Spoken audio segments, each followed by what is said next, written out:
Welcome to Titans for Life. My name is James, otherwise known as Big Sportsman. You'll see me on YouTube as Big Sportsman or Titans for Life.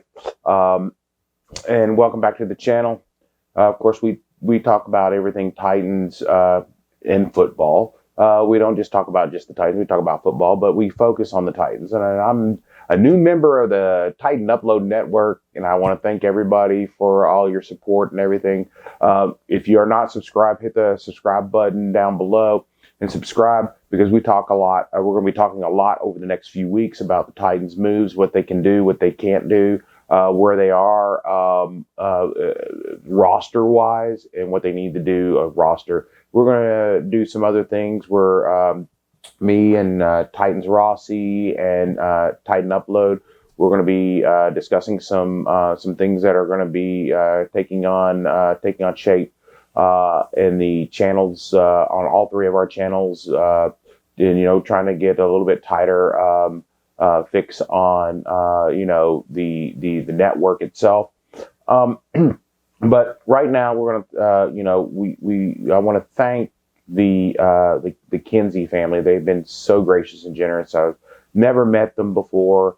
They've been so nice and generous through all the problems that I've had over the last few days, last few weeks with my family and the fire and getting everything. The shirt that I have on right now is something that was donated by the Kinseys. The shoes I have on right now were donated by the Kinseys. And the whole Kinsey family has been really, really great. My son he's wearing the shoes that were sent by Mason and the Kinsey family. And I just want to say thank you. They've been so generous, so nice, helping us out and everything. And down in the description below, if you want to help my son, he's literally right on this side over here doing his homework. If you want to help him rebuild his computer, that he lost, he used it for making YouTube videos for himself, doing the editing and stuff like that on there. And he played video games. We're just trying to get him back to a sense of normalcy and some sort, and get him his computer back that he used his hard-earned money for over a 2-year period, saved and did chores around the house and did odd jobs and things like that to help us out, so that he could build himself a nice computer. And it was destroyed in the fire, and we're trying to get enough money, to kind of replace it. I ask one thing on my channel, and that's to be nice. If someone in the comments below makes a comment or something like that, be nice to them. They may not know. Go, and try to help them out. If they don't know, if I talk about a specific pattern or a specific play or a specific defensive set or something like that, and they don't understand it or don't know it, it's time to teach them. Help them, take time out to teach them. Let them understand the difference between a 3-4, a 4-3, a base 3-4, hawk zone and things like that. Just help them out with that kind of stuff, because those things can be difficult and take years to acquire the knowledge. And if you have the knowledge, spread it out some, and now, as always, it's time to keep it real. One of the things the Titans have done immediately after the season was over with was they signed Mason Kinsey. Yes, Mason Kinsey. I'm not doing this because of all the help that he's given my family and everything. I was planning on making this video long before that, and they didn't even know I was going to make this video. But there was a lot of things that we covered with Mason Kinsey months ago that, myself and Rossi and Upload and several other Titans YouTubers got out in front of this and saying, look, we've seen a lot from Mason Kinsey. He has played well from what we've seen in video and practice and sources, my personal sources inside the Titans, organization and outside the Titans organization. And we're like, wow, Mason Kinsey's really playing well. He's burning people left and right in practice. They can't seem to they can't seem to stop him in any way.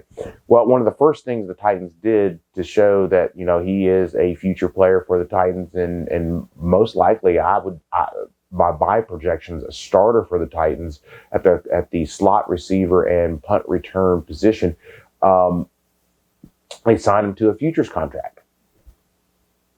One of the first things they did. In fact, if I'm not mistaken, he was either the first or maybe the second player that they had signed. And that just goes to show. I was talking with other players and other coaches, and I was talking to other people within the organization that are not players or coaches. I was talking to some media, and they were all saying the same thing. He was one of the first ones in, one of the first ones in, one of the last ones to leave every single night, out there grinding every single day, grinding, getting out there. And everybody, including myself, was like, hey, give him a shot, give him a shot, give him a shot. Well, the Titans had something planned. And remember that the NFL is a business. And in business, sometimes you have to weigh business decisions of, do I move an asset now, or do I not move the asset now? Is there greater upside to keeping the asset held back a little bit so that the asset becomes more valuable to me later on? It's asset management. It is not player management when you're at the John Robinson level and you're at the higher up level. It's an asset management.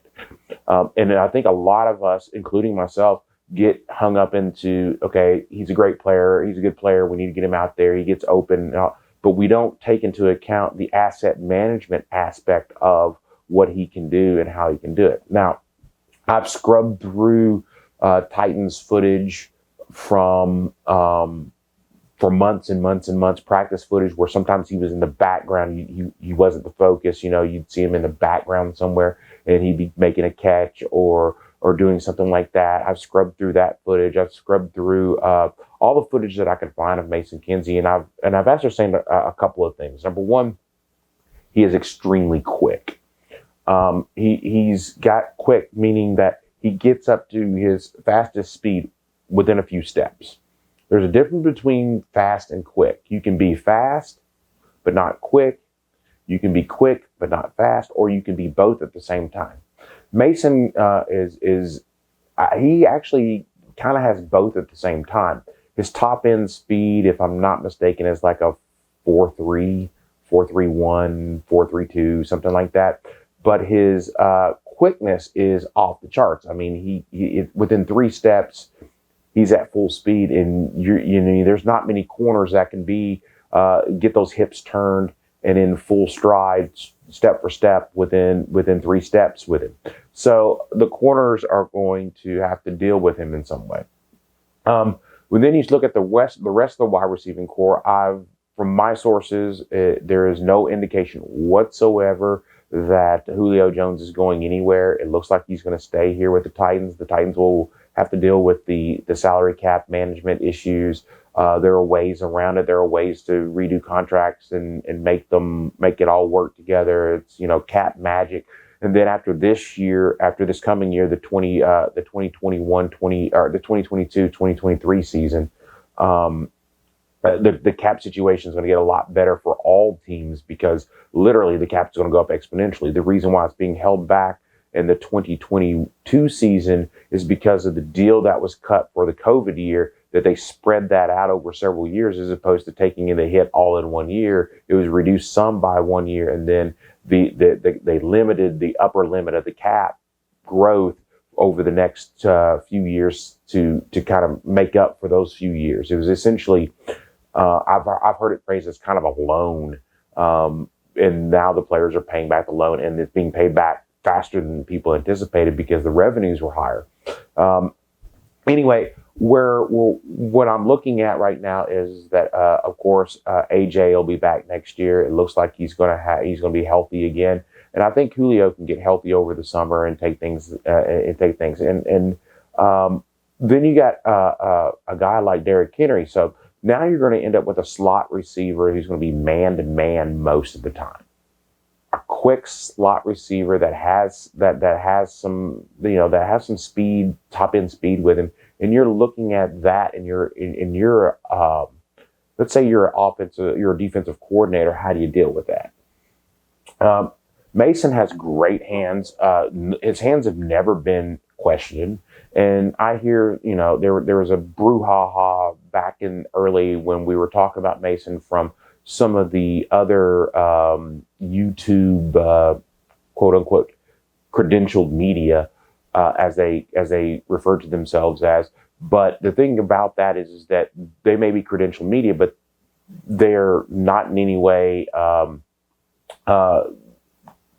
Did they ever look? Never did they actually look at what his scouting report was like, what his potential was. They don't know how to do that kind of player evaluation, and they thought just because he was on the practice squad that was it. Well, the Titans had a different story for him at the end of the season whenever they signed him to that futures deal. Teams sign players to futures deals all the time, but in this particular case, you could tell that there was a difference in this, how they did it. And you can always tell with teams who they sign futures contracts with first. What's the deal like? Is it a nice deal? Is it a cheap deal, or is it kind of, hey, we think you might be here, but we're not sure. This deal was a, hey, we want you back deal. You're going to play for us next year deal. This is that kind of a deal. And you can look at it just by the structure of the futures contract deal itself. So Mason is going to be back. My projection is that he's going to be placed in that slot receiver position and that punt return position. And I think that you're going to have trouble with covering the Titans from a defensive standpoint. You put 8 in the box, he's man-to-man. You double team A.J. Brown, he's man-to-man. You double team Julio Jones, he's man-to-man. You double team him, then you got A.J. Brown and Julio Jones, man-to-man. You don't put 8 in the box because you can't afford it, because you got wide receivers that are essentially running all over you. Then you got Derrick Henry in the backfield just eating you alive there. Therein lies the problem. With this type of slot receiver who can go across the middle, he kind of reminds me of what Wes Welker used to do. A lot of people chuckled at Wes Welker when he was down in Miami. They used him the wrong way. They did a whole bunch of things that they didn't see. And then someone in New England saw him and said, hey, we can make this guy into a potential future Hall of Famer here in New England. And that's where he went. And look at all the things that he did. And he has a very similar frame. He has a very similar speed. He has almost identical hands. This is a guy who can go out there and do the job. Wes Welker could go out there and do the job. And I'm thinking Mason Kinsey is the exact same kind of player. He's going to go out there and do the job. And he's going to make himself a nice career in the NFL. And some people don't think that. Some people just naysay. Oh, he's from a small school. Look at one of the greatest Titans from Alcorn State. That's a small school. Small schools, NFL will go and find talent. They don't care what school you're from. They will go out and find the talent. That's the difference between the NFL and college. Is college, they go to these recruiting services and they look at these recruits. Oh, this guy's great. This guy's great. That guy's great. That guy's great. That's why you need a talent evaluator. In these media, these quote media outlets, don't have that. They read scouting reports and they go, oh, okay, well, yeah, he's on this. He's on the practice squad. Yeah. He's just a practice squad player. But that's not how it really works in the NFL. Lots of times they put these players on practice squad to develop them because they may be missing something in their game that's going to help them later. Upper body strength, lower body strength, maybe hand positioning for press coverage, things that can be worked out over time, over short periods of time on the scout team. So that's where we are right now with Mason Kinsey. I think he's a future star for the Tennessee Titans. I think Mason is going to be key and integral in the Titans offense next year. We just need a tight end to go along with that to kind of stretch that open a little bit more, to kind of force the safeties into multiple binds. What do you do? But if Mason can get out there and show out a little bit, then you really put a lot of pressure on defenses because they can't focus just on Derrick Henry because you're going to get burned. And specifically, that is the type of throws that you'll see Ryan Tannehill likes. He likes to throw in the middle of the field. He likes to throw those types of passes. That's where you see him most effective. He's very effective on those. Now, he can throw anywhere on the field, but he prefers those middle of the field throws. And with a Mason Kinsey out there, with A.J. Brown out there, you're going to see a lot more of that develop. And if we could get that tight end out there to really pressure these linebackers and these corners, to pressure the linebackers, the corners, and the safeties into double bind situations, which guy do I cover?